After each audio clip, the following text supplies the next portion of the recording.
Good morning all of you. आज से हम लोग पढ़ेंगे ये ह्यूमन एनाटॉमी एंड फिजियोलॉजी।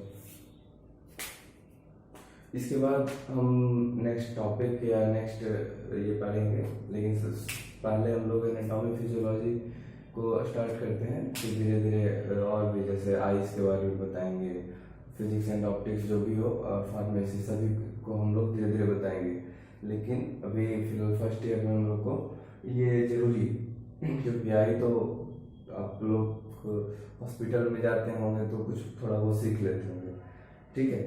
तो फिलहाल अभी हम लोग ये पढ़ेंगे, फिर धीरे धीरे आई के बारे में भी हम बताएंगे, ठीक है।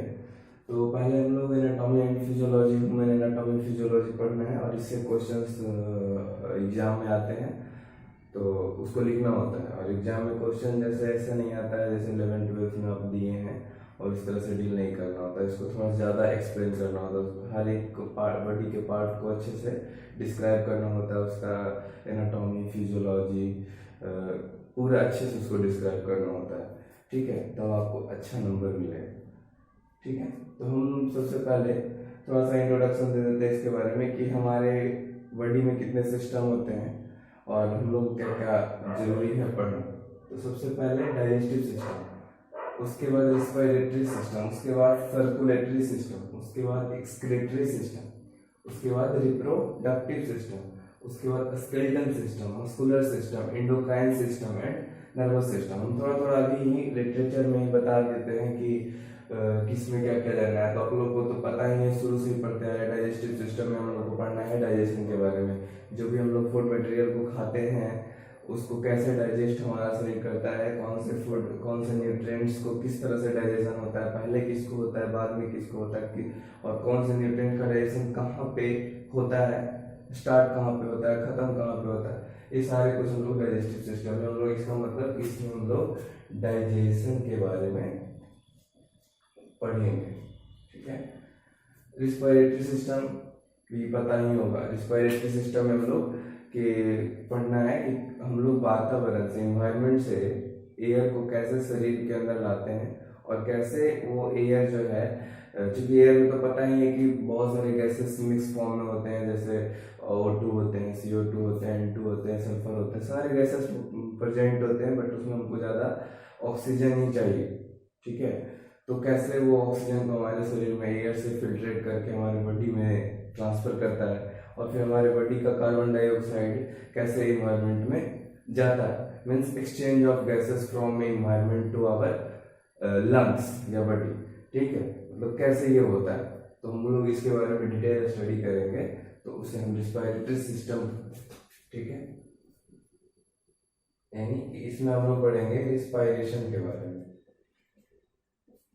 और एक बात और, सिस्टम, सिस्टम मीन्स हो कहीं भी सिस्टम होता है, हमारे समाज में भी कोई भी सिस्टम बोलते हैं कि ये सिस्टम से नहीं चला, ये सिस्टम से नहीं काम करता है, ये एक तरीका से नहीं करता है, तो हर एक काम सिस्टम से होना चाहिए, इस तरह से बोला जाता है। सिस्टम मतलब होता है कि जब कोई एक काम को एक बहुत सारे ग्रुप, बहुत सारे आदमी मिलकर या बहुत सारे चीज की सहायता से, हेल्प से वो चीज को परफॉर्म किया जाता है, उस चीज को किया जाता है, तो उसको हम सिस्टम कहते हैं।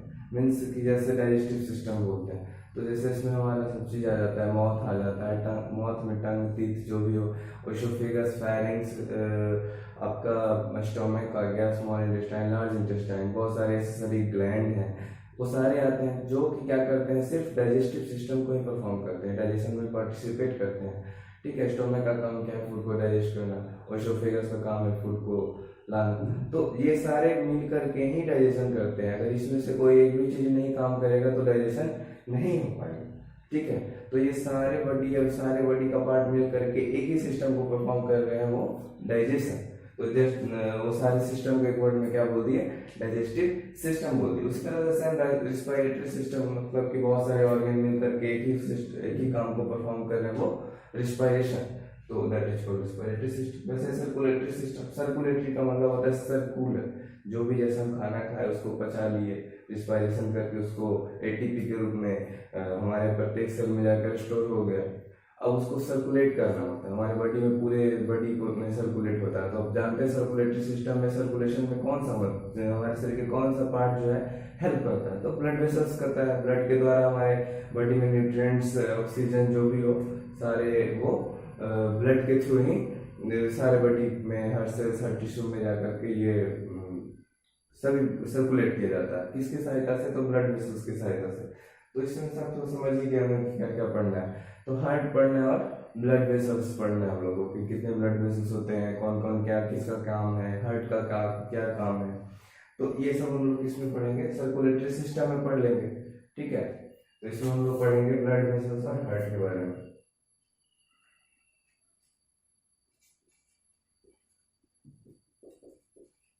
हार्ट के बारे में, ठीक है। एक्सक्रीटरी सिस्टम, एक्स का मतलब होता है, एक्स का मतलब भी होता है बाहर। कहीं भी अगर एक्स लगा हो तो इसका मतलब होता है बाहर, और इन का मतलब अंदर। तो दो वर्ड से एक्सक्रीटरी। और जो भी मतलब जैसे खाना खाए, उसको पचाए, उसको सारे बॉडी में उसको लोकेटेड सर्कुलेट कर दिए, तो उसके लोकेट करने के बाद क्या होगा कि जो भी वेस्ट मटेरियल, जो भी वेस्ट प्रोडक्ट बच गया, उसको क्या करना, हमारे शरीर से बाहर फेंकना है, ठीक है। तो वो फेंकने में जो जो शरीर हमारा हेल्प करता है, मदद करता है, वो सारे ग्रुप ऑफ ऑर्गन को हम लोग एक्सक्रीटरी सिस्टम कहते हैं। जस्ट लाइक एग्जांपल में आप लोग को पता ही होगा, किडनी होता है, ठीक है, किडनी जो कि यूरिन का फॉर्मेशन करता है, ठीक है। तो हम लोग जनरली एक्सक्रीटरी सिस्टम में किडनी के बारे में पढ़ेंगे, ठीक है।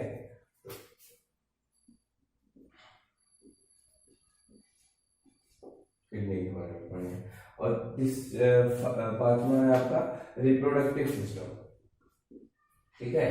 रिप्रोडक्टिव सिस्टम में हम लोग रिप्रोडक्टिव ऑर्गन के बारे में जानेंगे कि वुमेन मेल, वुमेन फीमेल के पास जो जो रिप्रोडक्टिव ऑर्गन्स होते हैं उसके बारे में पढ़ते हैं। जनरली इससे क्वेश्चन नहीं आता है, आपका जो भी क्वेश्चन एग्जाम में आएगा वो यही चारों से, यही पांचों से आ सकता है, ठीक है। ये और ये नीचे वाले से बहुत कम आता है, ठीक है। एक आपका बहुत है तो ये नर्वस सिस्टम से क्वेश्चन आएगा, ठीक है। बाकी ये तीन उतना एसेंशियल नहीं है, ये आपका हमारे आई पॉइंट ऑफ व्यू से ऑप्टोमेट्रिस्ट के सिलेबस के अनुसार ये हमारा 5 ही से क्वेश्चन आता है। ये 3 से बहुत रेयर कभी कभी आता है, लेकिन फिर भी हम पढ़ाएंगे, आप लोग पढ़ लीजिए, ठीक है। नर्वस सिस्टम, तो इस तरह रिप्रोडक्टिव सिस्टम समझ ही गया क्या क्या पढ़ना है। स्केलेटल सिस्टम, स्केलेटल सिस्टम में हमारे बॉडी का पता ही है कि जो भी बनावट है, जो भी संरचना है, एक ढांचा जो बनाया दिया गया हमारी बॉडी में, मतलब ऐसे दिख रहे हैं हम, तो ये किसके कारण? वो बोन्स के कारण, बोन के कारण। तो वो हम स्केलेटल सिस्टम में हमारे शरीर में कितने बोन हैं, हाथ में कितने बोन है, पैर में कितने बोन है, जो भी हो पूरे बॉडी के जितने भी बोन है उस सब के बारे में हम सिर्फ नेमिंग करेंगे, सबको फंक्शन नहीं बताएंगे कि कौन सा बोन का क्या काम है, कि हाथ में कितने बोन होते हैं, फेस में कितने बोन होते हैं, पैर में कितने बोन होते हैं। ये सारे जो है हम लोग शॉर्ट में चलेंगे ये सब चीज़, ठीक है। क्योंकि इतना इसेंशियल नहीं है, और फ्यूचर में भी आगे जैसे आई डिपार्टमेंट है तो उतना हमारे बॉडी के और पार्ट्स, जैसे आपके आँख का पेशेंट, आप आँख की क्लिनिक खोलेंगे तो उसमें ये नहीं आएगा कि पैर टूट गया तो मेरा प्लास्टर कर दीजिए, ठीक है। अगर टूटा हुआ आएगा भी तो उसको आप सीधा ऑर्थो के डॉक्टर के पास रेफर कीजिए। तो सब जो है हमारे सिर्फ एग्जाम पॉइंट ऑफ व्यू से हम बताएंगे, सारे बोन का नाम नेमिंग कर देंगे और उसमें कुछ कुछ हम फंक्शन बता दिए करेंगे। तो मस्कुलर सिस्टम में हम लोग मसल्स के बारे में पढ़ेंगे, ठीक है, कि हमारी बॉडी में कितने मसल्स होते हैं। जैसे हम आप लोग पढ़े ही होंगे कि आई में 6 तरह का मसल्स होता है, उस तरह से हमारी बॉडी में और भी मसल्स होते हैं जिसको हम बताएंगे, ठीक है। एंडोक्राइन सिस्टम, तो आप लोग 11th-12th में ये भी पढ़े होंगे कि हमारे शरीर में 2 तरह का ग्लैंड होता है, ठीक है।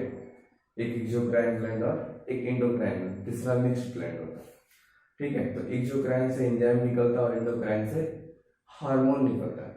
तो एक्सोक्राइन सिस्टम की एंजाइम एक कैटालिस्ट है, एक जो केमिकल रिएक्शंस को परफॉर्म करता है, जैसे डाइजेशन में पार्टिसिपेट करता है एंजाइम। एंजाइम के बिना डाइजेशन संभव नहीं है, तो हम लोग उसको सेपरेट नहीं पढ़ना, क्योंकि एंडोक्राइन सिस्टम जो हार्मोन निकालता है, और हार्मोन ही हमारी बॉडी के हर एक सिस्टम को, हर एक पार्ट का करता है, कंट्रोल करता है। मतलब ये जितने भी सिस्टम है वो किस सिस्टम से कंट्रोल होगा? ये एंडोक्राइन और नर्वस सिस्टम से। मतलब ये दोनों सिस्टम जो है हमारे बॉडी का इसेंशियल है। मतलब ये दोनों अगर सिस्टम किसी कोई एक सिस्टम, ये दोनों में से कोई एक सिस्टम यदि किसी पर्सन का खराब होता है तो उसका डेथ हो जाएगा। ठीक है, कि मान लो कि कोई पिट्यूटरी ग्लैंड खराब हो गया है, तो जो भी कोई भी ग्लैंड खराब हो गया तो वो क्या है, उसका काम नहीं हो पाएगा। क्योंकि अपन जानते हैं कि हार्मोन का काम क्या है, तो किसी चीज को एक्टिवेट करवाता है, तो बोलता है कि जाओ वहां जाओ ये काम करो, है ना, कंट्रोल करता है कोई चीज को, है ना। कि आप लड़का है तो लड़का वाला कैरेक्टर को परफॉर्म करने में हार्मोन ही मदद करता है, लड़की है तो लड़की वाले कैरेक्टर को हार्मोन के द्वारा ही परफॉर्म होता है। तो मतलब जीवन के यानी लाइफ की प्रत्येक एक्टिविटी को हार्मोन ही कंट्रोल करता है। ठीक है, तो इसमें हम लोग हार्मोन्स के बारे में पढ़ेंगे।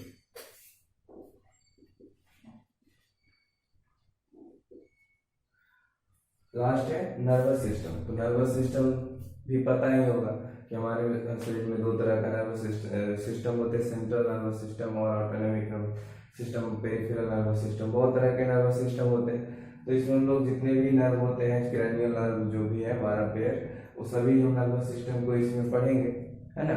जिसमें हमारा आई भी आएगा इसमें, कि रेटिना क्या है वो, तो इसी से हम फिर आई के बारे में भी यहीं से फिर लास्ट में हम आई के एनाटॉमी पे भी डिटेल स्टडी करेंगे। ठीक है, तो हम नेक्स्ट वीडियो में ये डाइजेस्टिव सिस्टम स्टार्ट करेंगे और डाइजेस्टिव सिस्टम के बारे में पढ़ाएंगे, है ना। और आप लोग अच्छे से देखिएगा, और एग्जाम पॉइंट ऑफ व्यू से भी हम बताएंगे, कोशिश करेंगे कि एग्जाम में क्वेश्चन इससे पूछे तो आप लोग को बन जाए। ठीक है, आप लोग नोट करना चाहते तो बस